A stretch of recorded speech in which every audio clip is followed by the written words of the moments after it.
Hi everyone, thanks so much for joining me today. My name is Tara Garcia and I'll be presenting Assessing, Addressing, and Collaboration, How to Handle Drug Addiction with Adolescents. So when we're looking at the issue of drug and alcohol abuse, how many adolescents are actually choosing this path? So when I sat down to start gathering my research, I wanted to first take a sort of wider, more macro approach to what are we really dealing with and how many teenagers are struggling with drug and alcohol. So according to the National Institute on Drug Abuse, NIDA, they released a recent survey in 2014 titled Monitoring the Future, and they surveyed 8th, 9th, 10th, 11th, and 12th graders across the nation. So when they pulled their statistics, they pulled just 8th, 10th, and 12th graders for an average, and it actually showed a decrease in 3 to 5% in both legal and illegal drugs, so prescription meds and illegal drugs alike, which actually was very promising for me. I thought that was great information, and I was actually pretty excited when I saw, hey, the numbers are going down in drug use, right? But when I took a closer look at this report, I realized the reality is we still have a really big problem, because even with a slight decrease of 3 to 5% in each area of alcohol, tobacco, marijuana, and opiate use, there's still over 20% of adolescents that are using marijuana and over 37% who are drinking alcohol. And that's a significant amount of the population. So how exactly can we help school counselors, teachers, and even other school staff to better support students through drug addiction? And what I found was school counselors must first understand some background information and how to identify substance abuse in adolescents first and foremost, before they can really help teens who are dealing with drug addiction. So the lack of education that's provided to these school counselors on this topic actually exceeds the amount of youth who are suffering from this exact issue. And according to a study by Burrow, Sanchez, Lopez, and Slagle in 2008, this sampled over 280 middle school counselors, and this resulted in over 40% reporting that no trainings on drug addiction had been ever provided to them. No trainings, no resources over the course of 3 years working in their school district. Well, this, not surprisingly, is going to offer an alarming rate being over 80% of the staff who had said they had not received training, who are also going to respond with being completely uncomfortable and also feel not qualified to administer proper assessments and protocols when needing to address the issues of potential drug use with students. So the proper training and resources needs to be provided so that they're equipped, but also so that the staff is confident and aware of what to look for to better serve these students. So what exactly do we look for? Well, here are some key indicators in this bullet list that offer just more of a perspective on children who are at risk of dealing with alcohol and drug addiction. The parent-child relationship is actually the most prominent. According to a recent study that was done in Russia that sampled 342 students from 3 different universities, there were results that showed addiction is far more likely in students who have experienced hostility, inconsistency, and also a lack of attachment from both mom and dad. While there are several indicators that have shown correlation to drug use, the parent-child relationship is the number one. A close second, however, is monitoring current drug trends. So a spokesperson from Daytop Village, a drug treatment center in New York City, Mark Raskin, recently quoted, "People in their teens now aren't smoking and snorting cocaine, they're actually doing heroin. Every generation wants to change. Our music changes, our clothes change, our drugs change."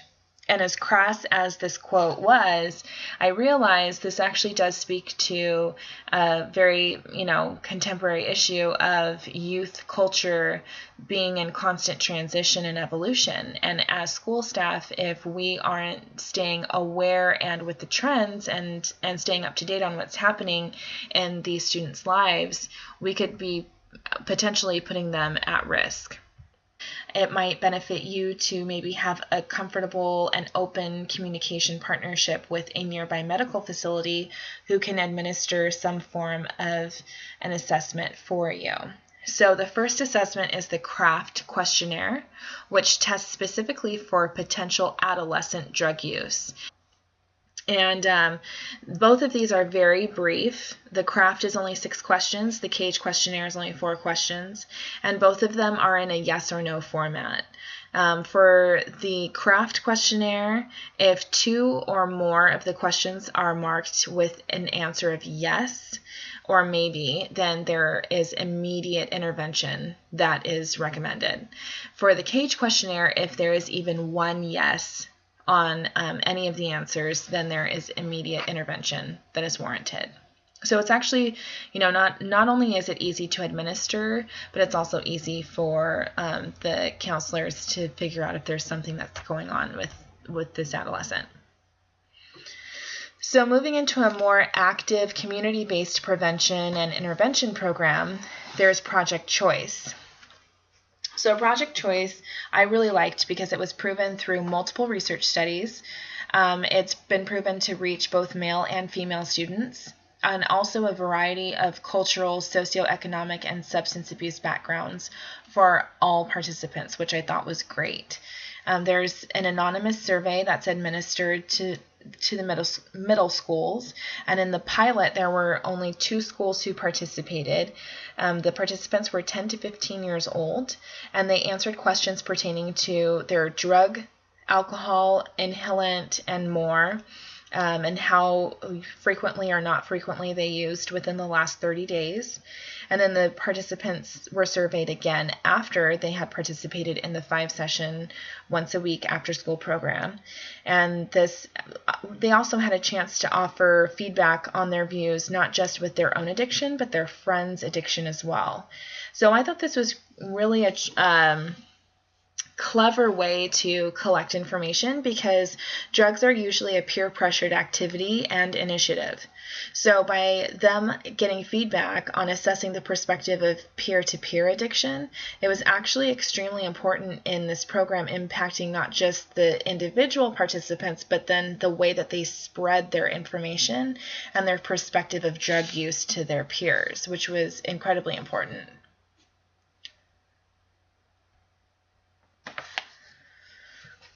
So taking a closer look at some of these results, the pilot results were so strong that they decided to move this study into a more long-term study, which was great. And because the 2012 later study involved more of a community approach, including school personnel, parents, volunteers, and students, to offer their feedback and also their framework in locating a venue and spreading the word in attendance.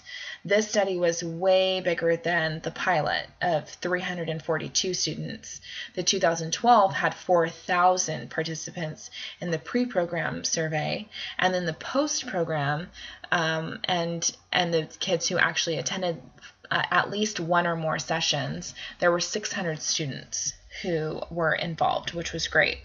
So the community feedback was an opportunity for program coordinators, so all kinds of adults and a variety of roles in the community, to take feedback from kids on how they wanted their after-school environment to be framed.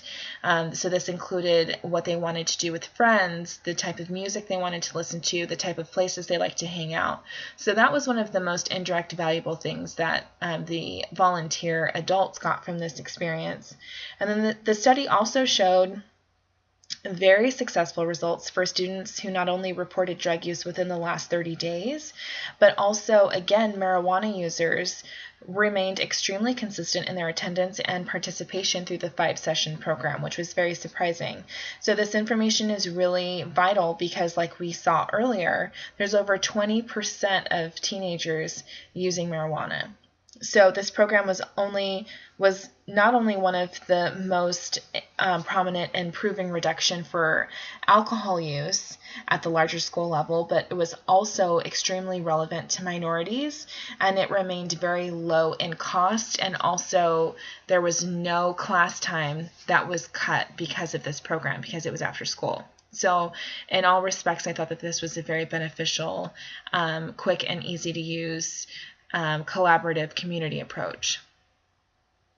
So how do we continue to build this collaboration from all this information that we've collected? So when I sat down to draw my conclusions, it was easiest for me to just kind of make a list. And the first item was to make sure the school's drug policy is a communal effort, because the more people are able to contribute to something, the more they're going to care about it and the more they're going to remain involved. So that was one of the most important items. The second is teachers and counselors should know the current school drug policy and any updates that might occur, so that they can offer proper warnings and also discipline for any potential violations from students.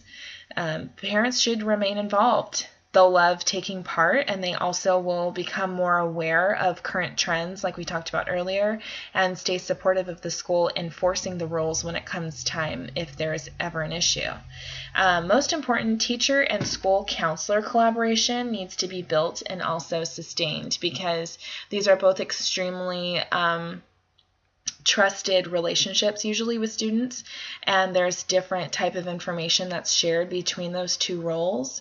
So it's very important for teachers and counselors to at least be open to having communication and collaboration for the sake of their students. So here is my list of resources, and please feel free to contact me if you have any questions about my presentation. Thank you so much for